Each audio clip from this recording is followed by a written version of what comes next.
Clara had always been a woman of quiet strength. Every morning, long before the sun came up, she tied her worn apron around her waist and stepped into the small-town diner where she had been working for more than a decade. The place wasn't fancy, just a little corner spot with checkered floors, red booths, and the smell of coffee drifting through the air. It was the kind of diner where people came not just for food but also for a smile, and Clara gave both freely. She greeted customers by name, remembered their favorite meals, and always asked about their families, even if she didn't have much time to stop and chat. Though she was cheerful to everyone, life wasn't easy for Clara. Her paycheck was modest, and most weeks she barely managed to cover rent, groceries, and medicine for her aging mother who lived with her. Her shoes were old, her hands were tired from long hours of carrying trays, and sometimes when she got home at night, she would sit at the edge of her bed and wonder if she would ever get ahead. But Clara never allowed her struggles to make her bitter. She believed that no matter how little one had, there was always something to give, whether it was kindness, a smile, or even just a listening ear. Her co-workers often teased her gently about how she cared too much. "Clara," they would say, "you don't have to treat everyone like family. Some of these folks don't even notice." Clara would just smile and reply, "It's not about what they notice. It's about what I can give." That was how she saw the world, a place where little acts of love could make someone's day a little brighter, even if she never saw the result. On a chilly evening in late November, Clara was cleaning up after the dinner rush. The diner had quieted down, with only a couple of truck drivers finishing their meals at the counter. Outside, the wind blew fiercely, rattling the windows, and the streets looked almost empty. As she wiped down a table near the front window, Clara noticed two small figures sitting on the curb outside. At first, she thought they were waiting for someone, but after a few minutes, she realized they weren't moving. She peered closer and saw that they were children, a boy and a girl, maybe 7 or 8 years old, huddled together for warmth. Her heart tightened. Their clothes were thin and ragged, their shoes worn down, and their faces pale. The boy had his arm around the girl, trying to shield her from the cold, but it was clear they were both shivering. Clara knew that look: children who had gone without a proper meal, children who carried the heavy weight of struggle long before they should have to. Without thinking twice, Clara put down her rag, walked to the door, and stepped outside. The cold hit her immediately, sharp and biting, but she crouched down to their level. "Hey there," she said softly, not wanting to frighten them. "What are you two doing out here in this weather?" The children looked up nervously. The boy seemed protective, pulling the girl closer. "We're just sitting," he muttered, his voice small. Clara could see fear in his eyes, the kind of fear that came from not knowing who to trust. "Are you hungry?" she asked gently. The girl's eyes widened, and though she didn't say a word, her stomach gave her away with a soft growl. Clara's heart ached. "Come inside," she urged with a warm smile. "It's too cold out here. Let me get you something hot." The children hesitated, but Clara held out her hand. After a moment, the boy slowly stood, still holding tightly to his sister's hand, and together they followed Clara into the diner. The warmth of the room enveloped them, and she guided them to a booth in the corner where it was cozy and quiet. She could see how tired they were, their faces drawn with exhaustion, their little bodies leaning heavily against the vinyl seat. Clara didn't even bother asking permission from the manager. She walked straight to the kitchen and prepared 2 plates herself: scrambled eggs, toast, and warm bowls of chicken soup. She also poured them hot chocolate with extra whipped cream. When she set the food down in front of them, the children stared at the plates as if they couldn't believe it was real. Then, slowly, they began to eat. At first, they took small bites, but soon their hunger took over, and they ate with quiet urgency, spoon after spoon. Clara sat across from them, her eyes kind, making sure they didn't feel ashamed. "You eat as much as you want," she said softly. There's plenty more. When their plates were nearly empty, Clara leaned back and asked, "Do you live nearby?" The boy shook his head. "We don't really live anywhere," he whispered. "Our parents, they're gone." His voice cracked at the end, and Clara didn't press for details. She could see enough in his eyes. Her chest felt heavy, but she didn't show it. Instead, she reached across the table and gently squeezed his hand. "I'm sorry, sweetheart," she said. "That must be so hard." The little girl finally spoke for the first time, her voice soft but filled with innocence. "Thank you for the food," she said. "Nobody's been this nice to us in a long time." Clara swallowed the lump in her throat. She wished she could do more: take them home, give them a bed, keep them safe forever. But she knew her tiny apartment and her sick mother left her with few options. All she could do was offer them this moment of comfort, a little bit of hope in a world that had clearly been unkind. For the rest of the evening, Clara kept checking on them, bringing extra bread, making sure their hot chocolate stayed warm, and even finding 2 old blankets from the back storage closet to wrap around their shoulders. When they finally drifted to sleep in the booth, leaning against each other, Clara just sat quietly, watching them breathe peacefully for the first time that night. Her co-workers noticed what she was doing, but no one said a word. They knew Clara's heart, and though the diner couldn't afford to give away food often, everyone understood that this moment was different. It wasn't just about feeding hungry children, it was about giving them dignity and reminding them that kindness still existed. Later, when the children had to leave, Clara packed them sandwiches and fruit in a paper bag. She knelt down again, her eyes meeting theirs. "You're going to be okay," she whispered, though part of her wasn't sure if it was true.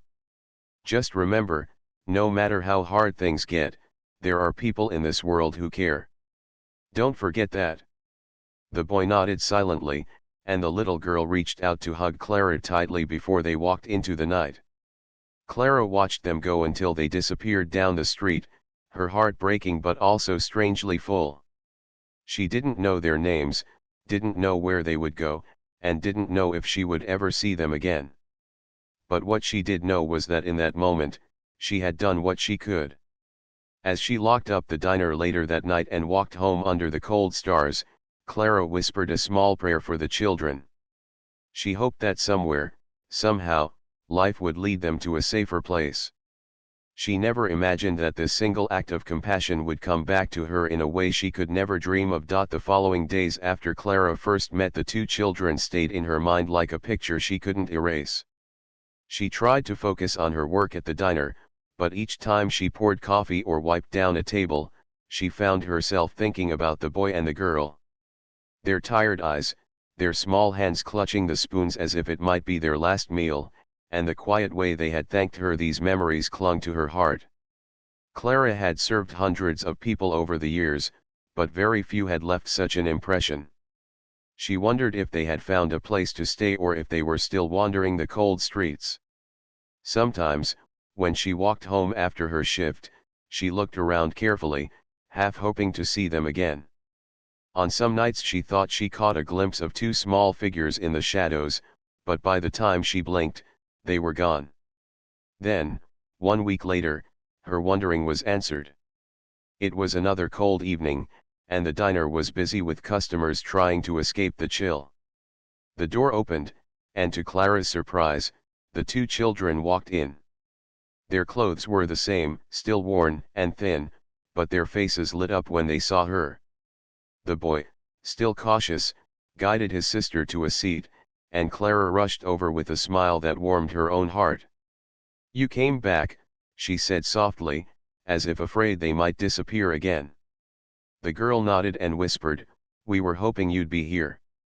Clara quickly brought them food, this time without even checking the menu. She piled their plates with pancakes, eggs, and sausages, and poured 2 glasses of milk. As they ate, she sat beside them, gently asking questions. Where were they staying? Did they have anyone looking after them? The boy answered carefully, saying that they moved from place to place, sometimes in shelters, sometimes not. Their parents had passed away in an accident, and since then, they had no real home. Clara's heart broke with every word, but she kept her face calm and kind. She didn't want to scare them or make them feel like objects of pity. Instead, she listened, nodding, and offering quiet encouragement. The children needed food, yes, but they also needed to be heard. From that evening on, Clara began to look out for them. Whenever they appeared at the diner, she made sure they had warm meals.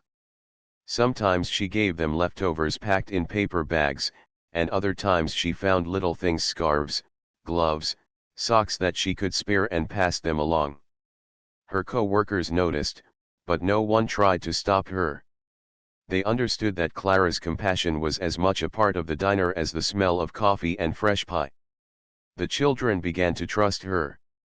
The boy, who had once been guarded and suspicious, started to relax in her presence. He would tell her small stories about things they saw in town or memories of their parents. The little girl, shy at first, became more talkative, sharing her dreams of one day going to school and becoming a teacher. Clara listened to them with genuine care, nodding and encouraging them as if their dreams were the most important things in the world. Sometimes, Clara wished she could take them home with her. But she lived in a small apartment, barely big enough for herself and her sick mother. Her mother required attention and rest, and Clara worried that bringing children into their already difficult situation would be too much. Still, she did what she could. One snowy evening, the diner was almost empty when the two children arrived again. Their cheeks were red from the cold, and Clara could see their little hands trembling. She quickly brought them inside, sat them near the heater, and wrapped them in the same blankets she had given them before. As they ate bowls of steaming soup, Clara sat across from them and watched quietly. Something inside her told her that these children needed more than just food. They needed to believe that the world still held kindness. "Do you know why I like seeing you two here?" she asked softly, once their bowls were nearly empty. The boy looked at her curiously. "Why?" "Because you remind me of what matters," Clara said. "You remind me that no matter how hard life gets, there is always a reason to care for someone else." The little girl smiled shyly. "You're like family to us," she whispered. Clara felt tears prick her eyes, but she quickly blinked them away. "And you're like family to me too," she replied. From then on, Clara became something of a guardian angel for the children. She never made promises she couldn't keep, but she always made sure they left the diner with full stomachs and something warm to carry with them. Sometimes she tucked little notes into their food bags, words like "you are loved" or "never stop dreaming." She didn't know if they could read every word, but she hoped the message would reach their hearts. As the weeks turned into months, Clara continued her routine. The children came and went, sometimes disappearing for a while before returning. Each time, Clara welcomed them with the same smile, the same warmth, never asking too many questions, never judging, always giving. Her co-workers admired her, even if they didn't say it aloud. They saw how she stretched her small pay to cover not only her own bills but also meals for children who weren't even hers. Some would quietly slip her an extra slice of pie to give to them, or add a sandwich to the bag when she wasn't looking. Kindness has a way of spreading, and Clara's kindness became contagious. There were nights when Clara walked home under the cold sky, wondering if she was making any real difference. The world was so big, and her efforts felt so small. She couldn't give the children a permanent home, couldn't send them to school, couldn't protect them from all the dangers outside. But then she would remember their smiles, their whispered thank yous, and the way the little girl had once said, "You're like family." That was enough to keep her going. One evening, after closing the diner, Clara found herself sitting at a table alone, staring out the window at the snowflakes drifting down. She thought about her life, her endless work, her struggles, her tired feet. Yet, She also thought about the children, and how even in her limited world, she had been able to give them hope. That thought filled her heart in a way money never could. She didn't know then that those simple acts, the meals, the blankets, the smiles, were planting seeds in the hearts of two children who would one day grow into adults. She didn't know that her kindness was shaping their future, giving them the strength to believe in themselves and in the goodness of others. For Clara, it was just what she did. She gave because she couldn't imagine living any other way. And though she often went to bed with worries about bills and responsibilities, she also went to bed with a quiet peace in her heart, knowing she had done her part to make the world a little less cold for two children who needed it most. As the years moved on, life for Clara followed its steady rhythm. She woke up each morning, tied her apron, and went to the diner. The sound of clinking cups, the smell of fresh coffee, and the hum of customers' voices became the music of her life. She had grown older, her hair now touched with silver at the edges, but her spirit remained the same. She was still the kind waitress who smiled warmly at everyone and who quietly carried her own struggles without letting the world see the full weight of them. The memory of the two children stayed with her, even when they stopped coming around as often. There were weeks when she didn't see them at all, and she worried constantly. Sometimes they would reappear suddenly, thinner but smiling, and Clara would feed them as much as they could eat. Then, as always, they would vanish again. Over time, their visits became less frequent until, one day, they stopped coming altogether. Clara tried to ask around, wondering if anyone had seen the children, but no one had answers. A neighbor once told her they thought the children had been taken to a foster home in another town, and though Clara couldn't confirm it, she held on to that hope. She imagined them in a safe place, with warm beds and people who cared for them. Still, she felt a small ache in her heart each time she passed by the booth where they used to sit, remembering their shy smiles and the way the little girl had whispered, "You're like family." Life didn't slow down for Clara. Her mother's health needed her attention, and her own work hours stretched long. There were days she came home exhausted, falling asleep in her uniform before she even made it to bed. But whenever she felt the weight of the world pressing down on her, she thought of those children. She reminded herself that, at least for a time, she had made a difference in their lives. That thought gave her quiet strength to keep moving forward. Years slipped into more years. Seasons came and went, and Clara aged gracefully, her heart still soft despite the hardships she had faced. She never stopped giving, not just to customers at the diner but also to strangers who crossed her path. She would offer a smile to the lonely, a meal to someone hungry, or a kind word to someone who seemed troubled. People in town often said Clara was the kind of person who made others feel seen, even when they felt invisible to the world. And then, one ordinary evening, something extraordinary happened. The diner was quiet, with only a few customers finishing their meals. Clara was wiping down the counter when the sound of a deep voice caught her attention. "Excuse me, ma'am," the voice said warmly. Clara looked up to see a tall man in a neat suit standing at the door. He looked out of place in the little diner, his polished shoes and confident manner a sharp contrast to the humble surroundings. Beside him stood a young woman, dressed elegantly with a smile that lit up the entire room. Clara's eyes narrowed in curiosity. There was something familiar about them, though she couldn't place it right away. She approached politely, her usual smile on her face. "Good evening. Table for two?" she asked. The man and woman exchanged a look, then turned back to her. "Clara," the man asked softly. The sound of her name startled her. "Yes," she replied slowly, her heart quickening. The woman stepped closer, her eyes shining. "You don't remember us, do you?" Clara blinked, studying their faces. Then, like a sudden burst of sunlight breaking through clouds, recognition washed over her. Her hand flew to her mouth as tears welled in her eyes. It can't be," she whispered. "It's us," the man said gently. The children you once fed, all those years ago. Clara's knees felt weak, and she grabbed the counter to steady herself. The faces before her were no longer small and fragile but grown and strong.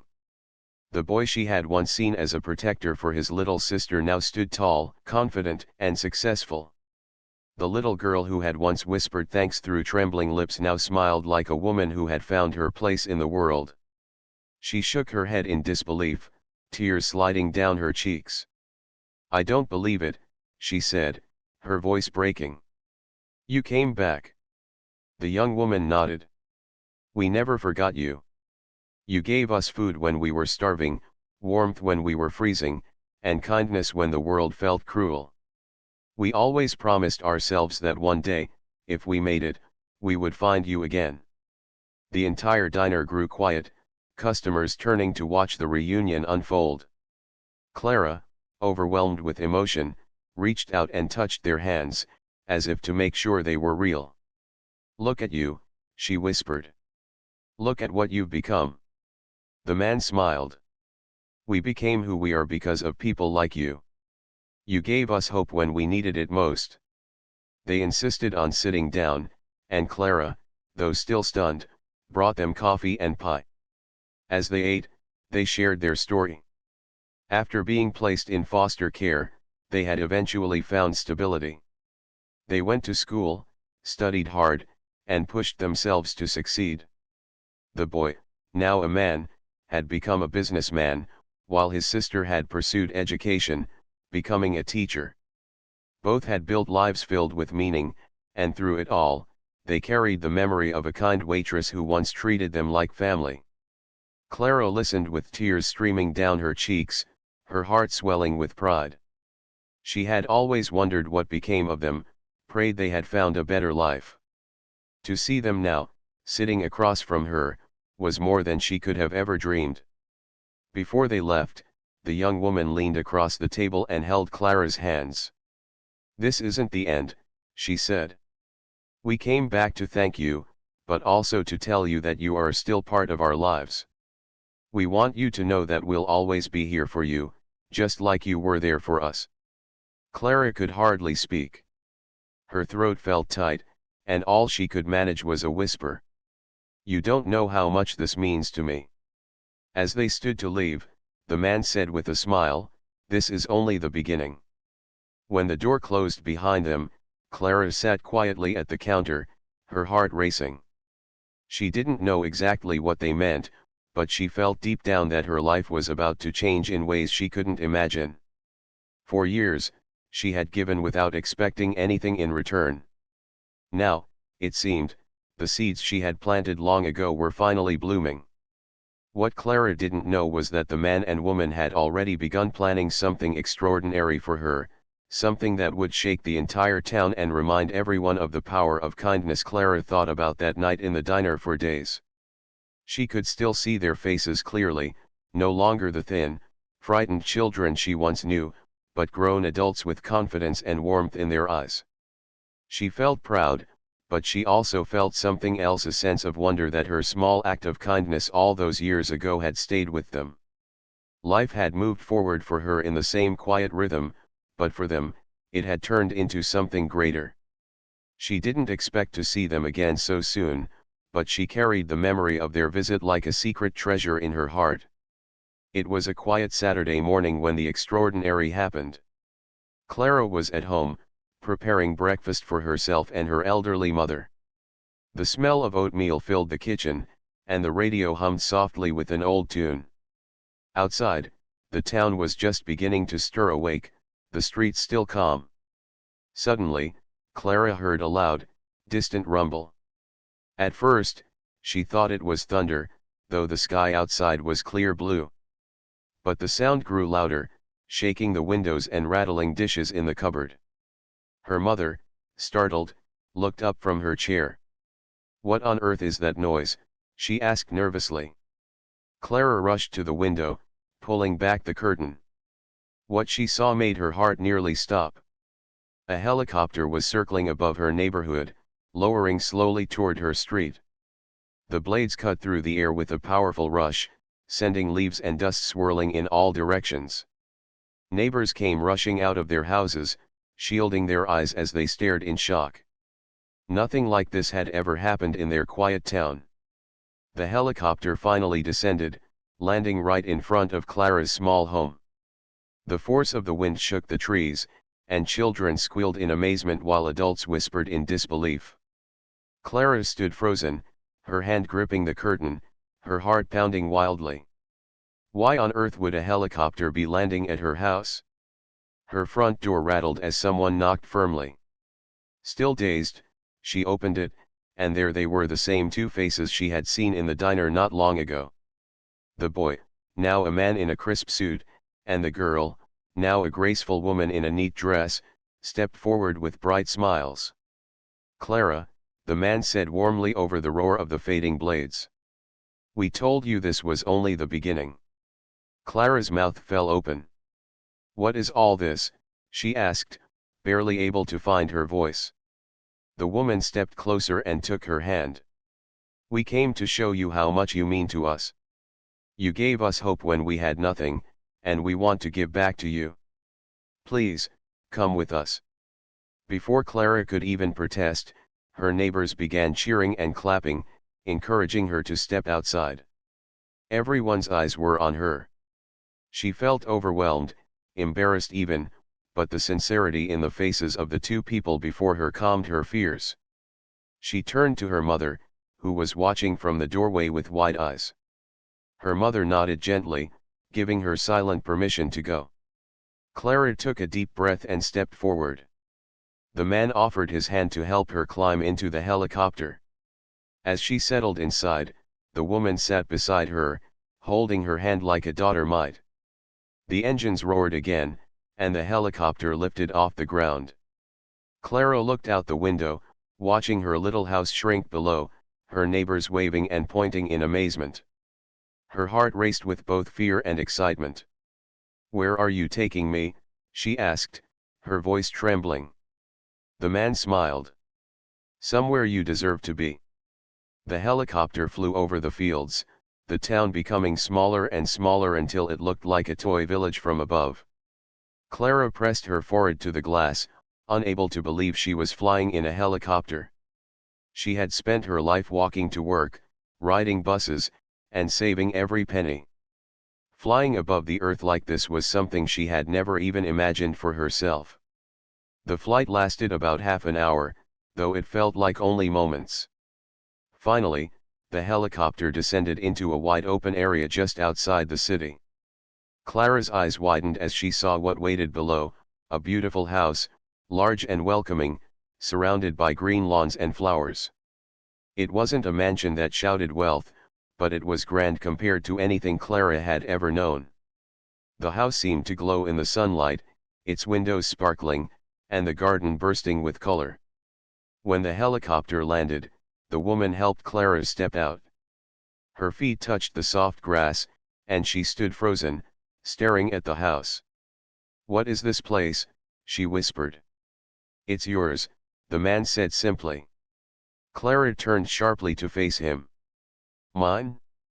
No, that can't be true." "Yes," he said firmly. "It's yours. We bought it for you.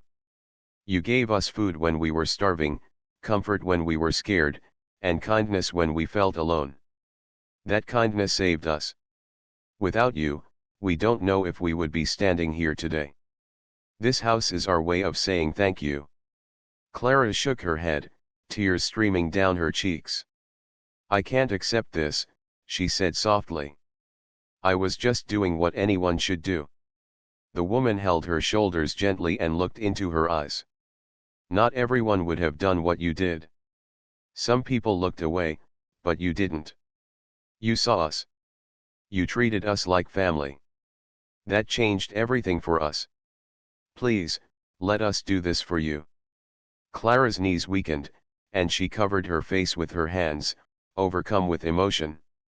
The weight of all her years of hard work, her struggles, her sacrifices, suddenly they all felt lighter, as if this moment was wrapping her in the very love she had given so freely. The man handed her a set of keys, pressing them gently into her palm. "Welcome home, Clara," he said with a smile. They led her inside, showing her every room. The house was warm and beautifully furnished, with soft couches, bright curtains, and a kitchen that gleamed with new appliances. In one corner of the living room stood a framed photo of the three of them together, taken secretly at the diner during their reunion. Clara gasped at the sight, realizing how much thought they had put into this gift. "This is too much," she whispered again. "It's not enough," the woman replied softly. "No gift will ever repay what you gave us. But we hope it makes your life easier and brings you the peace you deserve." Clara wandered through the house in awe, touching the smooth counters, the polished banisters, the fresh linens folded neatly on the beds. For the first time in her life, she felt what it meant to truly have security, comfort, and dignity. That night, as she stood on the porch of her new home, watching the sunset paint the sky in shades of orange and pink, Clara felt an overwhelming sense of gratitude. The helicopter had long since flown away, but the sound of its blades still echoed in her heart. She thought of the little children she had once fed, sitting shivering in a diner booth, and now saw the grown adults they had become, kind, generous, and filled with love. She whispered a quiet prayer of thanks, not just for the house, but for the miracle of seeing kindness come full circle. She realized then that the smallest acts of compassion could ripple across years, touching lives in ways one could never imagine. And as the stars began to appear in the night sky, Clara knew that her life would never be the same again. Clara's life changed in ways she could hardly believe after that day. For so many years, she had lived in a tiny apartment, counting every penny, working long shifts at the diner, and quietly carrying burdens no one else could see. Now, she found herself waking each morning in a warm, spacious home that felt like a dream. The first few nights she even struggled to fall asleep, lying in a soft bed with fresh sheets, still waiting for someone to tap her on the shoulder and tell her it was all a mistake. But it wasn't a mistake. It was real, a gift of love from the two children she had once helped long ago. Her elderly mother adjusted quickly, enjoying the comfort of her new room and the quiet of the garden outside. Clara would sit with her on the porch in the evenings, watching the flowers sway in the breeze, and they would talk about how strange and beautiful life could be. Her mother would smile and say, "Clara, all those years you gave without asking for anything, now it has come back to you. This is the reward for your kindness." The two who had once been orphans visited often. They didn't just drop Clara off at the new house and disappear. They came back again and again, making her part of their lives in a way that touched her deeply. Sometimes they brought groceries, sometimes small gifts, and other times they simply came to sit with her, sharing stories and laughter. The woman loved to help Clara in the kitchen, and the man enjoyed working in the garden with her. They weren't just visitors, they became family. One Sunday afternoon, Clara invited them to stay for dinner. She cooked her best dishes, the ones she used to make for her co-workers at the diner when she wanted to celebrate something special. As they sat around the table, she looked at them with tearful eyes. "I don't have the right words," she said softly. "I can't ever repay you for what you've done for me." The man shook his head. "You don't need to repay us. You already did. 18 years ago, when we had no one, you gave us something greater than money or gifts. You gave us kindness when we had nothing. That's the kind of gift that lasts a lifetime." The young woman added, "Everything we are today, we carry because of what you taught us. You reminded us that people can care, even when they don't have much themselves. We will never forget that." Clara wiped her eyes, overwhelmed. She had never thought of herself as someone important, just a simple waitress doing what she felt was right. But listening to them, she realized that even small actions can shape a person's entire future. The weeks turned into months, and word of what had happened to Clara began to spread through the town. People who had known her for years came by to see the new house, many of them curious, others simply wanting to congratulate her. They all agreed on one thing: if anyone deserved such a gift, it was Clara. She had been a light in the community for so long, giving without expecting, caring without hesitation. Now that light was shining back on her. At the diner, her co-workers missed her, though they were happy for her.